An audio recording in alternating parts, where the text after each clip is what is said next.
Chatting with Just me. chatting, I'll ask you some okay. questions.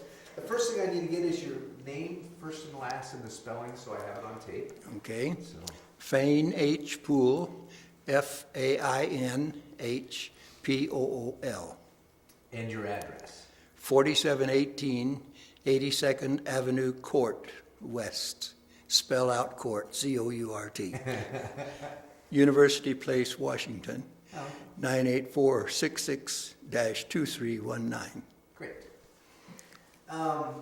Okay, and I couldn't raise my, I watched part of your, I had a little half hour free, so I snuck over and saw the beginning of your presentation. And I couldn't raise my hand at the beginning, but I could by the end. Good. Let's start out, because I'll come back and ask you some specifics of it. But Okay. in a Reader's Digest version, what was Project Aphrodite? It was a project to use war-weary B-17s as flying missiles, strip everything out of them except the pilot seat, and load them with 22,000 pounds of Torpex or RDX. It had other names, I guess, but it was the most potent explosive prior to the atom bomb. And to fly these bombers into the missile sites that were launching the missiles into London. And they were developing a new missile, supposedly to strike New York, Washington, D.C., and large cities. They would be ballistic missiles, of course. But Aphrodite was concerned with the missile launch sites in France that the Germans had built and were launching missiles against England, and especially against London. They had the V-1 buzz bombs and the V-2, which was a ballistic missile, much like our Atlas missile, which was developed from that V-2, which was launched vertically and then came down indiscriminately on England and especially London. How come we then had to use planes to... Well, we didn't have any missiles. And so we were going to make missiles out of our war-weary B-17s and have a pilot take it off, set it up on automatic pilot, and the automatic pilot would then be controlled by a mothership flying at a higher altitude, and the mothership would control the baby ship to the target and dive it in and obliterate it, hopefully. But that never happened, unfortunately. So this was basically our early day guided cruise missile. Right. It was our early day guided cruise missile. Really yank ingenuity. Yeah. Who do you know who came up with the idea, or how they came up with this idea? Well,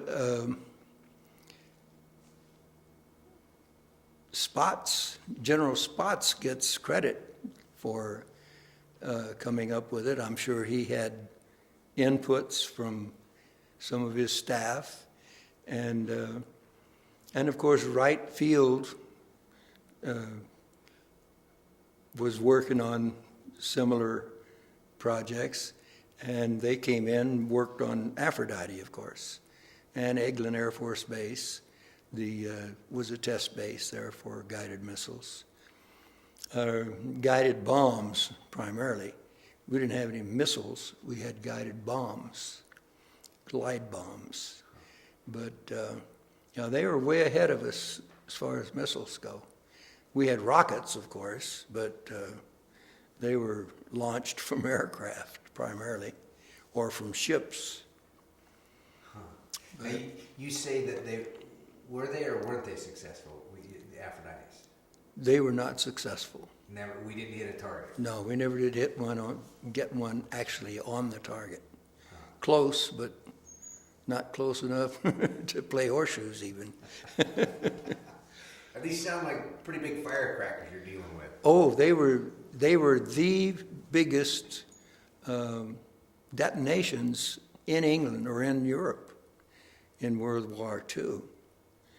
You know, they didn't use the atom bombs in Europe. They used them in Japan. But these were the biggest and most potent explosives used in the European theater. And of course, a couple of them hit in England, at least one of them. One of them hit the ground in England, the other one blew up in the air. And the rest of them hit near the target or out in the English Channel or the North Sea. They went out of control and for some reason, you know, spun into the English Channel or the North Sea, out of control. Now, what was your duty with My duty was to take it off, make takeoff, climb up to 2,000 feet, and set it up on automatic pilot, get it fine-tuned, and then fly a rectangular pattern to show or demonstrate that the mothership was in control of my airplane. And then I put it in a dive with the automatic pilot. And then I armed this load of 22,000 pounds of Torpex manually and electrically. And then I bailed out, and I had difficulty getting my elevator control to work. So I had to descend a little at a time to 1,200 feet before it would start working right.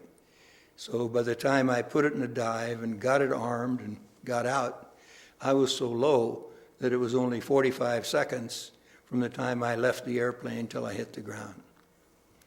That didn't give me much time to maneuver my parachute. And I was trying to maneuver that sucker because I was tracking perfectly down a big superstructure high lines, you know, power lines. And I thought, sure, I was going into them. I said to myself, well, fry my hide, here's the way I'm going to die. But I missed it by about 6 feet or 10 feet, something like that. So once you jumped, how much further was your plane supposed to go? Oh, 300 or 400 miles, I guess. About 300 miles, I think. The missile sites that were the target were on the Pas-de-Calais peninsula of France, just across the English Channel from,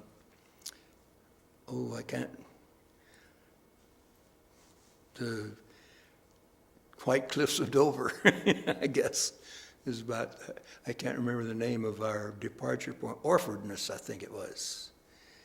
But from Orfordness to the target, which was Watton,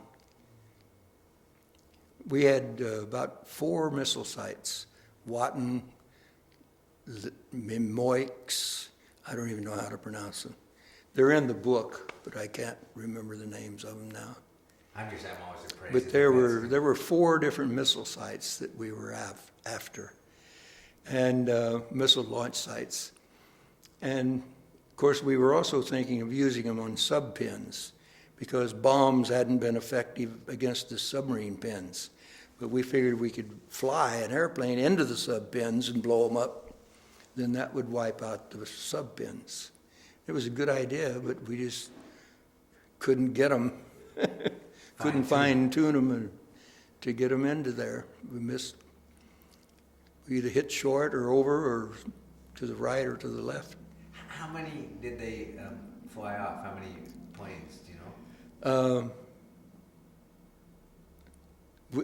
Initially we had 10, but I think they added a few. And it's in the book, but I can't remember. You see, once I left the program, once all of us left the program, then we were through. Once we bailed out, we were through the project unless we wanted to go back and find out, and of course we all did. I kept going back to Nettishall.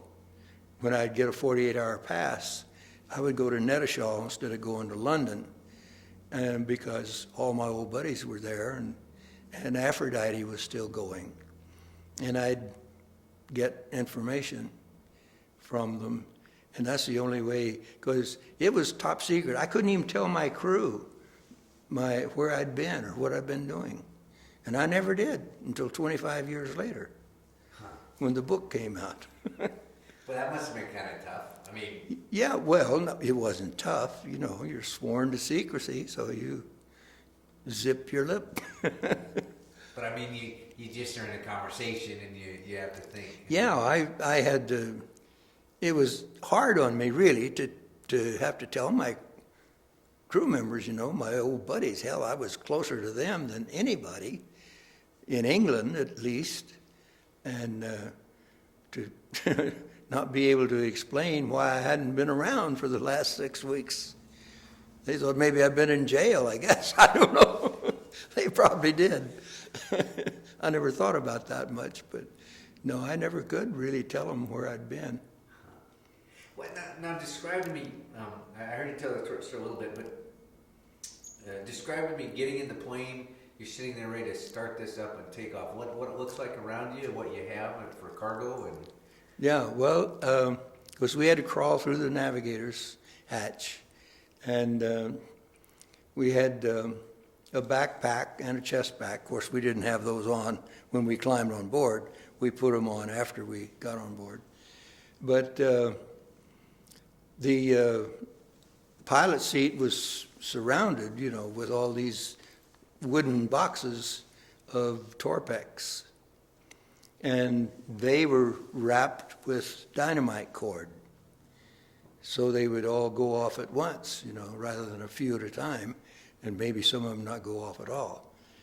But we had, I think it was about 17 of the boxes scattered strategically through the load that had the arming pins in them, just like the arming pins in a regular bomb, traditional bomb.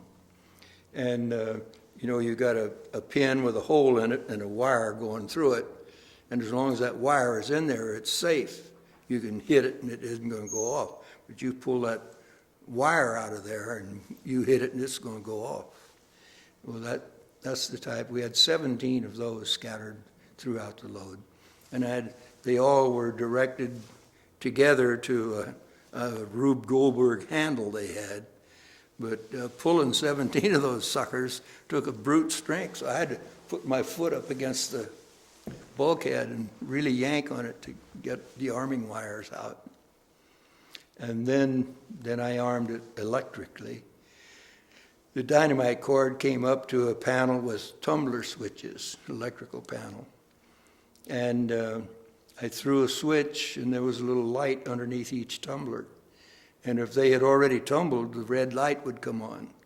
Well, you just forgot about it. You didn't plug it in, because it would blow up in your face if you did. And I think that's maybe what happened to Kennedy. But then you throw the switch, and if the lights don't come on, then you pull a dummy plug out and plug in the dynamite cord. And then you take your static line from your backpack and hook it on a hook above the navigator's hatch and put your chest pack on and stick your feet out the navigator's hatch, and away we go. Well, it took so long to get all this done, it was only 45 seconds for me. And I learned that from a photo recon ship that was flying along, photographing and timing everything. So where did your plane end up, do you know? Yeah, it was shot down coming into the target for the second time. First time around, they tried to dive it in, and the elevator control didn't work. So they brought it around to try again. And on the second time around, with the anti-aircraft batteries, it had all that time to zero in on it. So on the second approach, they shot it down. But that's the last airplane they ever shot down, because they were killed from the concussion. Yeah, I imagine that was probably a little surprise to them when they hit that one, huh? Yeah, oh yeah. So even though it didn't hit its target, it still must have done. Yeah, and this, as I understand it, the historians were the people that investigate these things, the Germans. When they investigated this, they knew they'd shot down an airplane, but they couldn't find anything left of it. And they were, what the hell, boy? What?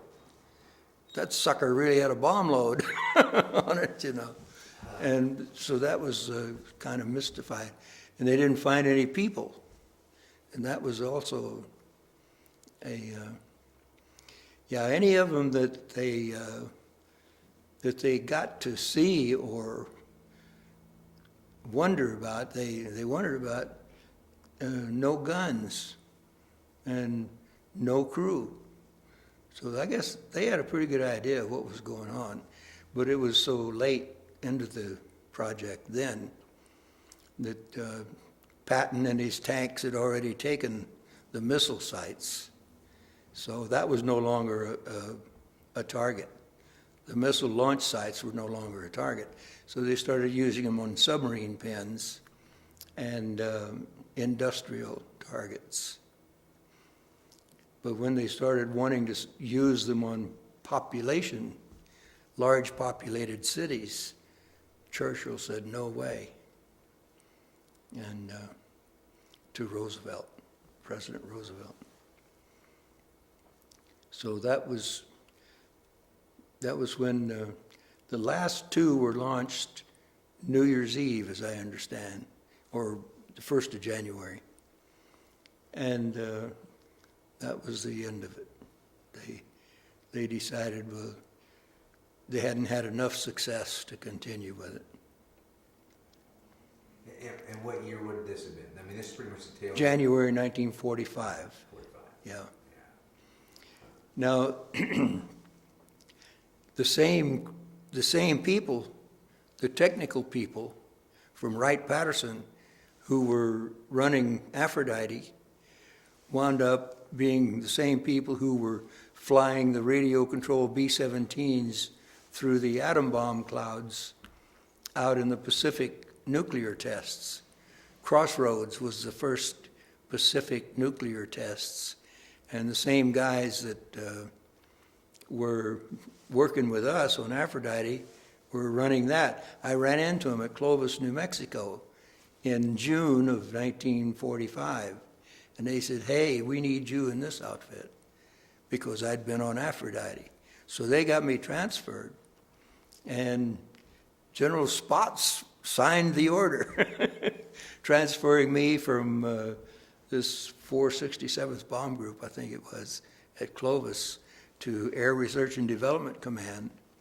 So I started training pilots to fly radio-controlled B-17s through the atom bomb clouds, and other uses too. So they ended up being able to perfect the... Yeah, they were able to perfect it. And now it's really perfected, they've got pilotless aircraft flying thousands and thousands of miles doing photo recon. It's the most effective use of it today. But all this started out with Aphrodite, see? Well, I heard you say something about TV cameras. Yeah, What was that? Well, it was either Eglin or Wright Field had been testing this, putting television cameras in the nose of the baby. So we started testing it there during the month of July. I flew several test missions working on developing this television camera. See, the control pilot in the mothership had his TV receiver right there, like where the bomb site normally would be, and his control box there also. And the transmitter was in the nose of the baby ship. It was looking out, at the terrain. So that, and the control pilot was seeing where he was going, where the baby was going, and trying to line it up on the target by television, which eventually worked out fine several years later, but it didn't work out worth a damn in 1944. TV wasn't developed enough at that point. Boy, it's amazing. But it was a good idea, you see, and it has progressed now to where we see instantaneously what these astronauts are doing in their capsules a couple of 100 miles above the Earth, or on the moon even. We look at them on television now, walking on the moon. And back in 44, they didn't have it developed, that good. But it was under development, you see. It was under development then. And it has just progressed from that to the present day sophistication. Must be kind of neat to be able to look back and think you were kind of... Yeah, I was a part of that,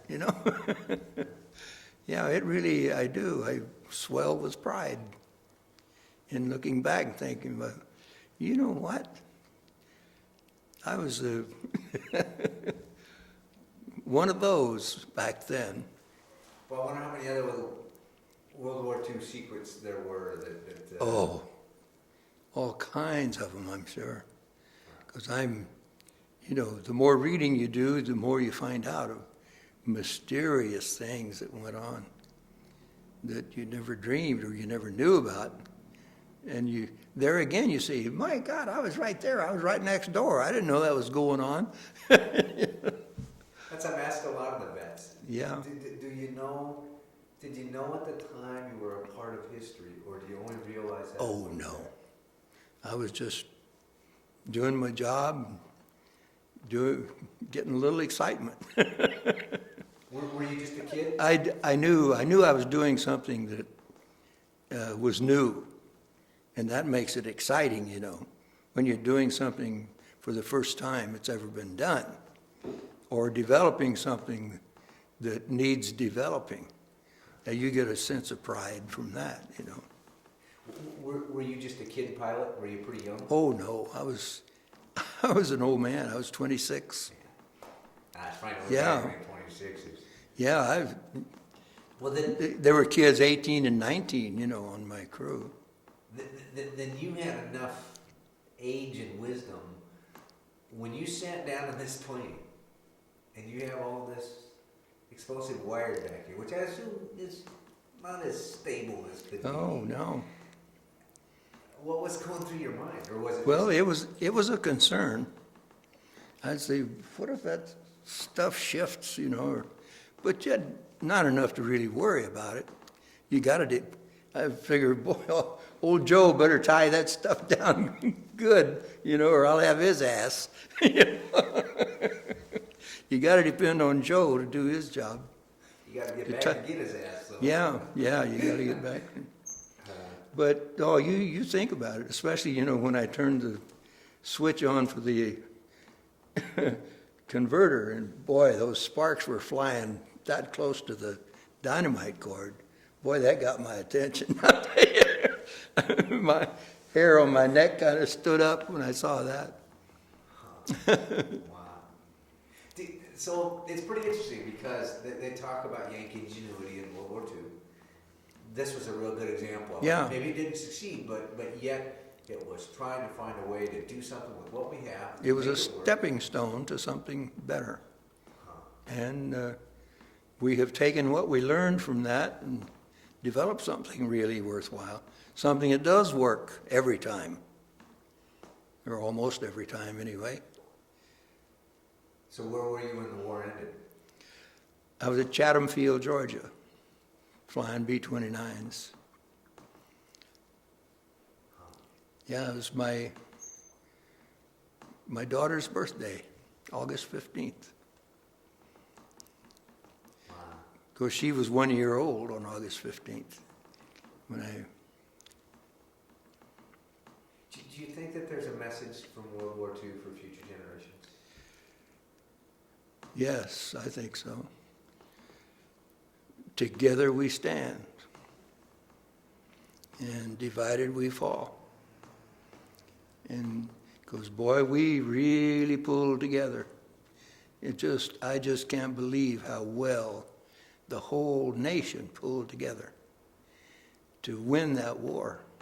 Because that was a bugger, It was really tough on all theaters. And the women that took those jobs in those aircraft factories, and that did all those jobs, the nurses, the took the place of did the jobs that the men normally do. But boy, we couldn't have won without it. But I think it's just so wonderful the way everybody pitched in and did it together. That's kind of hard to find nowadays, because you get a bunch of people who together to try to do something. You got just that many or more hagglers who are harassing you and trying to make it more difficult. What do you think when you see the flag go by? I burst with pride. And I cry when I see it burned. I just interviewed a vet that was in the South Pacific, and he said that's an interesting dilemma because basically the same thing, except he talked about, I fought for their freedom to be able to do that, to be able to burn that flag. Yeah. He said that's a real weird dilemma to think about. Yeah, I guess, but I'd still like to kick the ass of the guy that does it. Do you think that this generation understands what freedom is? Not your generation, mine and younger. Do we have a concept of what we have? I don't think you really do. I think they think it's kind of like the weather,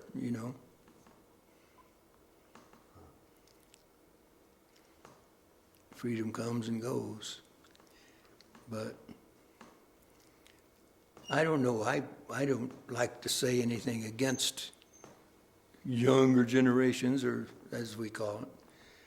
But I surely do think that we can look with pride on our togetherness and the job we did in winning this freedom. And we need more people like that as the years go on and the generations come and go. What do you think the history books have left out about World War II? Gee, I don't know that they've left out anything. I feel like they've done a good job. But I like what I'm seeing now, trying to get a little more of it person to person, and kind of gives a kick to old guys like me for somebody to be interested in what we did 53 years ago. I was going to say it only took us 50 years to... Yeah, to appreciate it. That's kind of amazing to me that it took all this time to get patriotic again.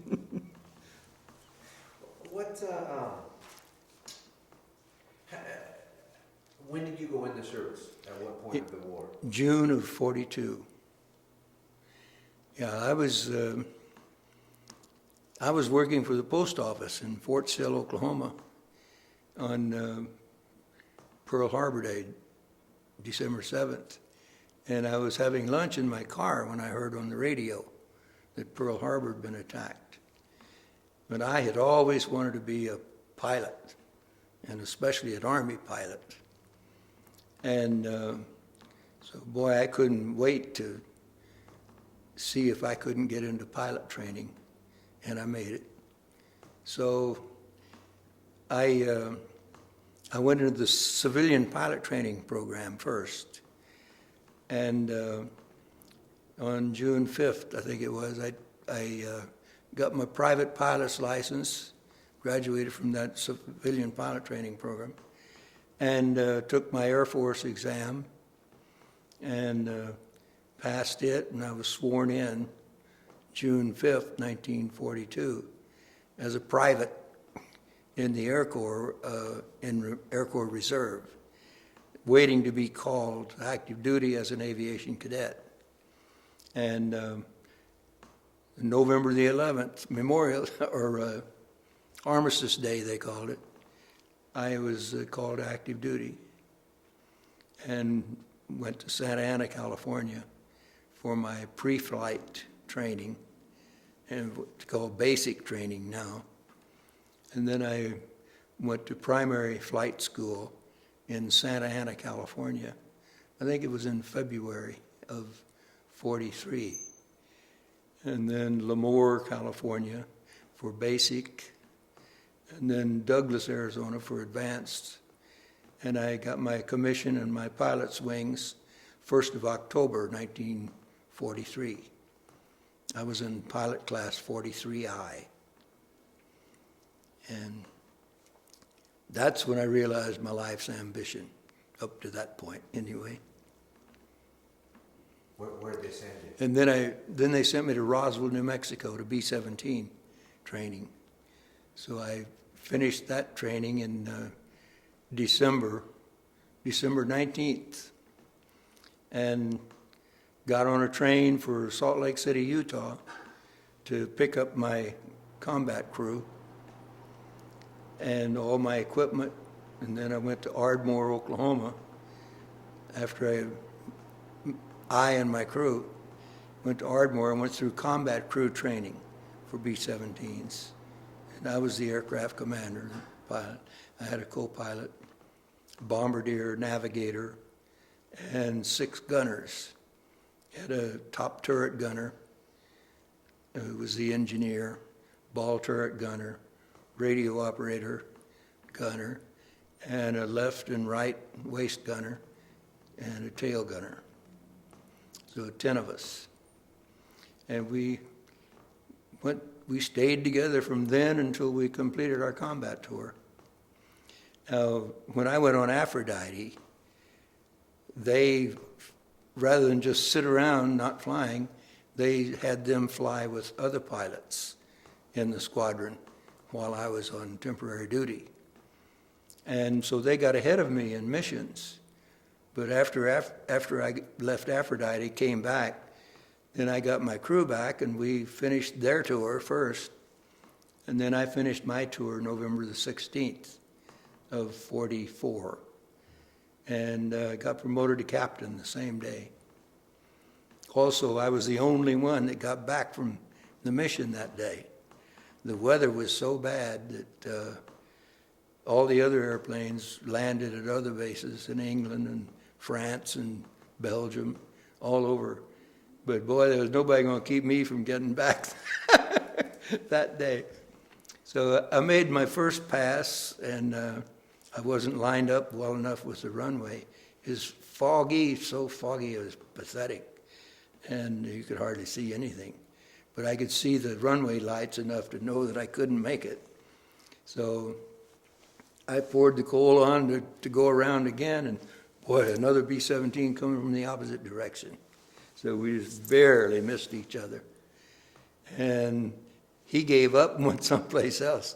But I came around and I made it the second try. But I was the only one that got back that night, so I had nobody to celebrate with. But I celebrated the next day, because the next day my squadron commander called me over and pinned my captain's bars on me. And I had to buy drinks for the for the whole bar. That went my first month's pay raise. Did all your crew make it back? Yeah. Yeah, we all made it back. Nobody wounded or no Purple Hearts. Had lots of air medals, and I had the Distinguished Flying Cross from Aphrodite. I guess my records show that I have a oak leaf cluster to my Distinguished Flying Cross, but it never was awarded, so.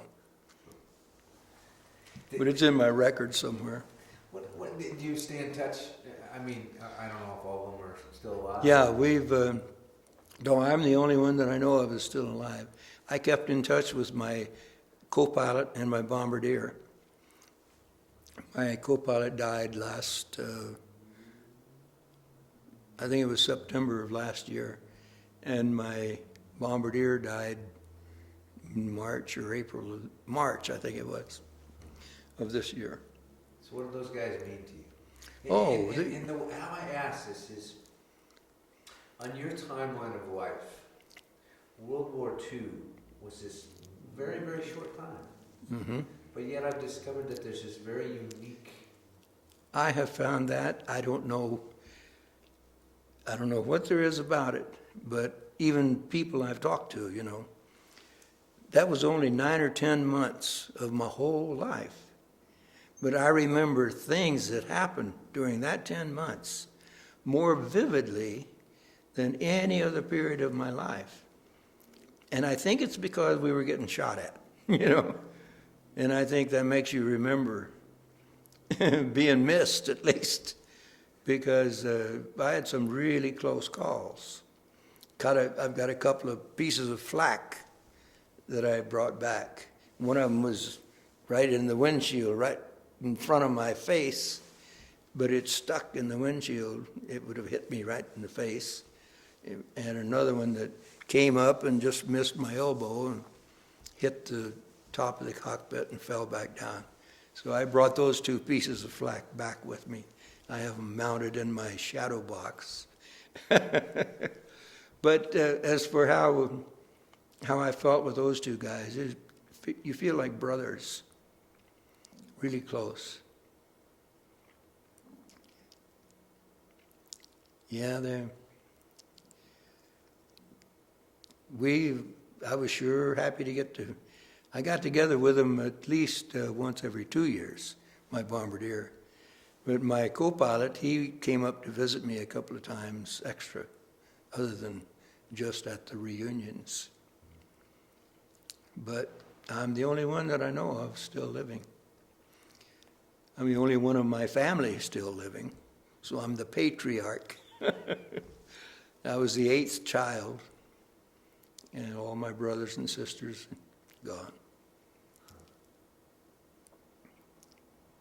So I'm happy to be here, and happy for what health I have.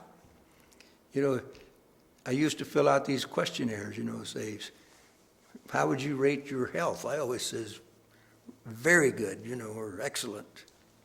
Lately, I start looking at that word that says fair or good or what. I don't know whether to say fair or good. Then when they say, what's wrong with you, I say, arthritis, Well, I thank you very much. I have one last question. Mm-hmm.